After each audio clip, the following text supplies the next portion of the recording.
Welcome to QDL. QDL is your look at who and what is making news in the world of quality. I'm Dirk Descharme, Editor-in-Chief of Quality Digest. Well, according to the USDA, about 31% of the 430 billion pounds of available food supply at the retail and consumer levels are wasted. And in other words, about a third of the food that entered the food supply chain is wasted. And there's a lot of reasons for this.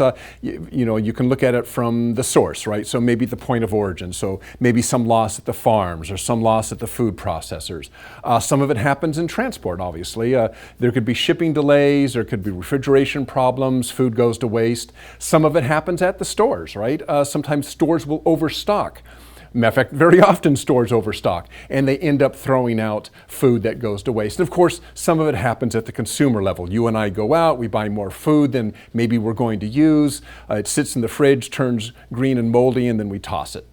What we're going to look at today is a little bit about the food waste in the transport and retail side. And with us today is David Cahn, Product Marketing Manager at Blue Ridge Global, developers of a supply chain platform for wholesale distributors, specialty retailers, and light manufacturers. David, thanks for joining us today. Appreciate it. Thanks for having me. I appreciate it. I really do. Right. I gave a brief introduction about food waste, but I'd like to hear it from your perspective as somebody who actually has food, has retailers and that sort of, that end of the business is as part of your client base. Where do you see the food waste happening to you? So I see kind of, as you mentioned, even in your opening, there's kind of food issues and food spoilage, I'll say. That's kind of where you were focusing on. It's happening everywhere. I mean, it's happening from the farmer, and with the droughts happening right now, the shortages, people are throwing, the farmers are throwing away crops, and it's driving pricing up. You're seeing it impact at the distributor level or at the processing facilities. And then you're also seeing it carrying forth, as you mentioned, through the distribution network, the supply chain delays, transportation issues, refrigeration issues. And then you're even seeing it based on pricing changes and today's increase in CPI, the Consumer Price Index. You're seeing people not buying as much, Sure, or not willing to pay as much. And so you're seeing even the retailer, with expiration dating on food, you're seeing even them, they're throwing away food that's going to waste. And that impacts the supply chain up and down the supply chain. So, and is some of this just poor logistics or poor forecasting? Or, part of it sounded like maybe consumers maybe started buying less, and the retailers and the farmers and so forth weren't prepared for that, so they overproduced. Is that kind of going on as well? Yeah, you can kind of look at it from two angles. One, I guess, is the kind of the supply and demand issue, which is kind of Blue Ridge's specialty, and based on spoilage issue, people are over ordering and handling excess inventory, which goes away. So there's kind of that supply chain related requirements. They're not getting the right demand, they're not signaling the right demand, so they're not replenishing correctly, and they're not forecasting correctly, whether it be produce or whether it be packaged products or refrigerated products or frozen goods. So you're seeing it at different levels of different SKUs happening in the food chain. But you're also seeing material handling issues, as you talked about. You're seeing, the more people, the more processes that actually touch and move the product, the more opportunity there is for waste and spoilage and breakage. And so, it may have even left the facility, the distributor, in good condition, but based on the transportation, based on handling, based on how they loaded the truck, based on humidity on the truck, based on all different criteria, it may have arrived spoiled. And so those issues are impacting the overarching quality, but they're also impacting pricing as well as inventory levels throughout the supply chain. Okay, and so it sounds like part of what Blue Ridge Global does is you help with the forecasting end of it, so that people understand a little bit better when stuff is going to flow through the supply chain. They don't over order or under order.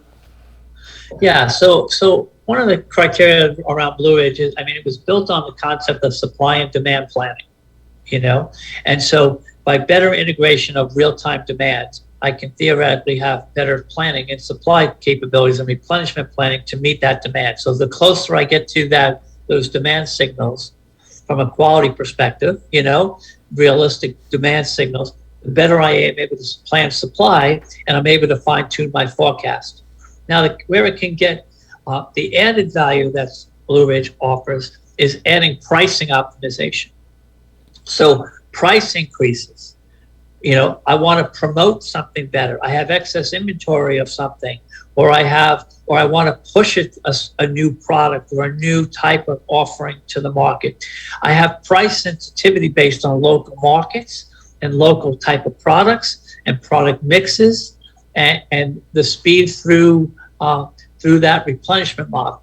So by adding pricing sensitivity analysis and pricing optimization into the quality of your S&OP process, your sales and operating plans, with your financial planning, gives you a unique value proposition if you could do that on the same platform.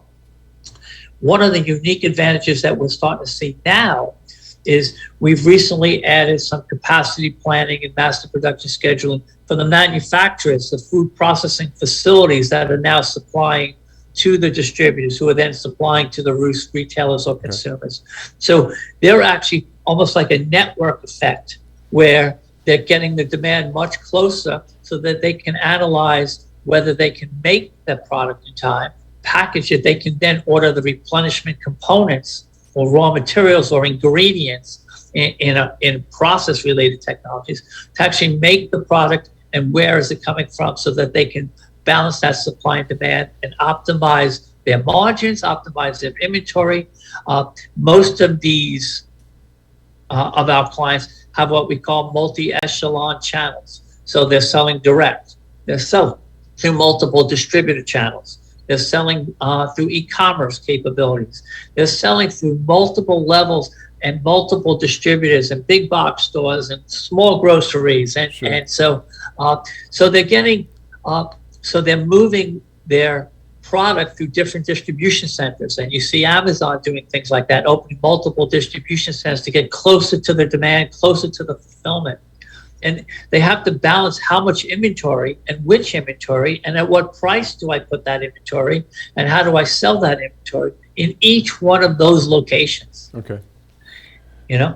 So it's a level of complexity that Blue Ridge is managing, and now we're bringing that back to not only the distributor but to the manufacturer. Okay. Now, aside from kind of what a company like Blue Ridge brings to it, software and helping with forecasting and everything that you just talked about, you wrote an article that I thought was pretty interesting that was in Quality Digest a little while back about the use of Lean and Six Sigma within this industry, in the logistics and supply chain industry. And I thought it was pretty interesting because it's kind of usually for our audience, usually we think of Lean Six Sigma, usually typically from a manufacturing context, sometimes from a service context. But I'd like you to talk a little bit, just briefly, a little bit about how those concepts are moving into logistics and planning and forecasting and all that. So when you think about it, look at like on the execution, the logistics execution side of the house, not the manufacturing execution, you're kind of looking at capabilities like warehouse management. Sure. Warehousing. You're looking at better predicting the resources of what's coming in the door and what's got to go out the door, and where to put the inventory, and how to optimize my trucks and how to load those trucks and sequencing the loading of those trucks. If they're going to do drop shipments, how do I optimize my freight? How do I optimize the inbound and outbound deliveries? Do I have the right resources? And so it's a level of scheduling requirements that you can focus on optimizing those, let's call the resource constraints. Sure. So, and you're really using lean principles on that. The other concept really is in the distribution, is in the trucking side of the house, the transportation side of the house. So if you look at the lean side of it, am I, how do I say it? There's a big trucker shortage these days, Okay. container shortages, there's trucker shortages. And in a lot of ways, growing up in the manufacturing world, we learned one of the main concepts of lean and Six Sigma was not to necessarily optimize your constraint. Okay. It was really around breaking the constraint. Right. Don't accept the constraint. Yeah. Break it. Get rid of it. Right. And focus all of your energies instead of optimizing it. Let's break it. And so what we see in a lot of companies on the transportation side with the shortages, they're optimizing the constraint in that they're pre-buying transportation loads. Okay. They're pre-buying capacity from their freights. They're optimizing the constraint Right. versus looking at ways like Uber Freight, Yeah. a whole new way of delivering. Right. Let's break the constraint. Let's kind of ways to how do we get new excess capacity? How do we drive? And so those kind of discussions, is the whole lean and Six Sigma concept of continuous improvement. Yeah. And so, it's but in a lot of ways we do. We optimize our constraints. We settle with the constraint, and we. Yeah. I like that. What it almost sounds like what you're saying is like, well, this is the way we've always done it. And so we'll keep doing it that way, but we'll just try to make that way better, which is kind of what you're saying. Yes. The way we used to do it is the constraint, but we'll just try to polish it a little bit, right? And what you're saying is like, you got to relook at the whole thing and let's do things a completely different way, and let's use some of our lean tools and our Six Sigma tools to look at that, and maybe we come up with a whole different way of the way we're handling our logistics and distribution. Yeah, and I think, if you look at some of the concepts like you talked about on spoilage, on the refrigerated trucks, I mean, there's certain technologies now that we could be leveraging to prevent a lot of that spoilage. Right. And so there's whole concepts like Internet of Things, the IoT.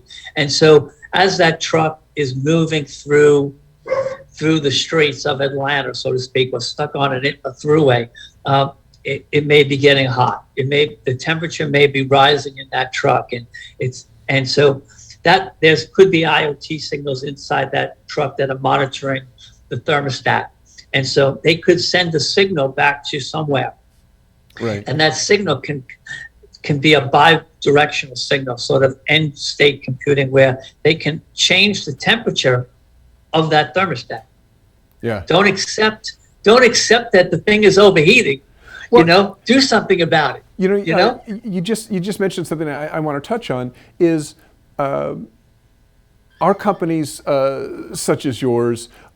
Are they starting to tie into, and I'm thinking more from the logistics and distribution side, are they starting to tie into IoT and automation so that the software is starting to pick up this live information and maybe make suggestions to the company about, or at least alerts to the company that you may, this is going on, you might need to change things. Is that kind of the direction software is going? So I think, I'm going to say yes. And there's a lot of, even in the distribution channel, where there's a lot of IoT signals that not only are monitoring the location, let's say where it is, but let me monitor things like temperature, weight on that, humidity, different criteria that's requirements of that. And that's, you're also seeing, so on the location specific, like we talked about on the temperature, if there was a way to change the thermostat, increase the thermostat or turn it down, turn it up, whatever the case may be. But also, if you're stuck on the highway, typically some of these capabilities are around, well, we're going to update the estimated time of arrival, from 3 o'clock to 3:30 because of traffic or construction or whatever the case may be. But we're not at the point where we're doing something very simple, like if you use Waze Sure. as an example, Yeah. you're stuck in traffic. Waze gives you an alternative. Right. It doesn't just update your ETA; it prescribes something. Right. So it's actually giving you prescriptive artificial intelligence. It's actually prescribing. It's not just predicting. Right.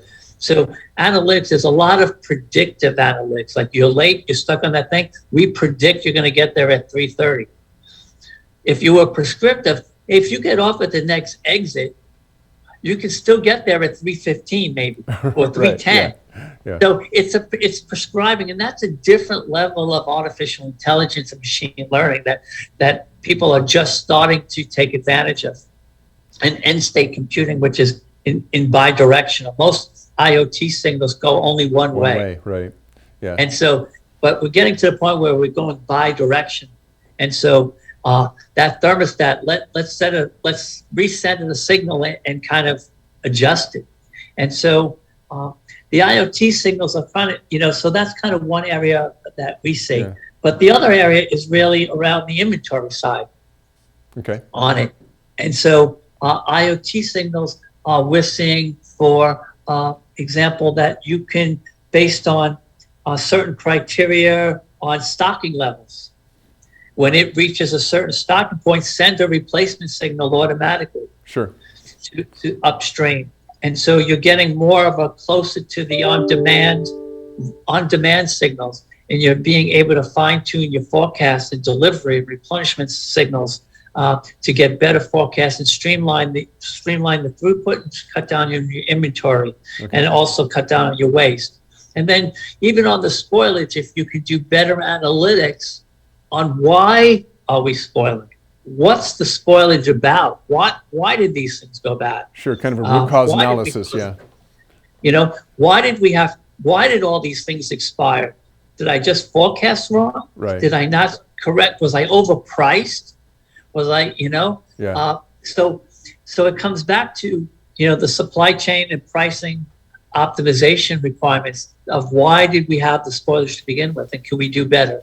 And the final question here, and I ask this pretty much everybody who comes on the show, particularly after the pandemic. So have you seen a spike in business or decline in business as a result of the pandemic? Is it driving more people toward looking at solutions such as what Blue Ridge offers? I would say it's actually been driving a lot of attention towards supply chain integrations. Okay. And better planning and forecasting up and down the network, up and down literally the food chain, if we're going to stick with food, but up and down. And it's also interesting because Blue Ridge is really strong in wine and spirits. So people have been drinking a lot more, while they're staying at home, and so the demand and spike in certain types of beverages has gone up and down. Okay. And so, but overall, I think the importance of it on a grand scheme is the transportation and the supply chain on the materials coming in has been really impacted based on the COVID. Okay. And so container ships, ports are being shut down. Even today, they talked about one of the third largest port in China is being shut down because of COVID. And so, and this is really a, second degree post-pandemic, it's like we're in another wave. Yeah. And so, but you're starting to see some of these implications. We're starting to see pricing on certain products going way up. Today's the CPI came down and it was a lot higher than what people expected, and is the inflation temporary? And so, so the pricing has gone up. It's impacting demand for a lot of products. It's impacting the supply. We're seeing the trucker implications. We're seeing the shortages implications. We're seeing lumber, impacting housing pricing. We're seeing so the need for better planning and better optimization of inventories and better throughput and better demand signals. Yep. If business, people are really waking up that they really needed to have this in place before, and now it's hitting them in the face. Yeah, and that's where a company like Blue Ridge comes in. Well, David Cahn, product marketing manager from Blue Ridge, appreciate you taking the time on the show today. Really, really appreciate it. Well, thank you very much, Kirk. I really appreciate it. Okay. Take care. And there's a link down to Blue Ridge in the link below the player page down there. You can see that. If you have any questions or suggestions for us here at Quality Digest, just send them to us at qdl@qualitydigest.com, and we will do our best to answer those topics or bring those people on the show. Once again, thanks again to David Cahn, and thanks to you all for joining us, and we will see you at the next QDL. So long.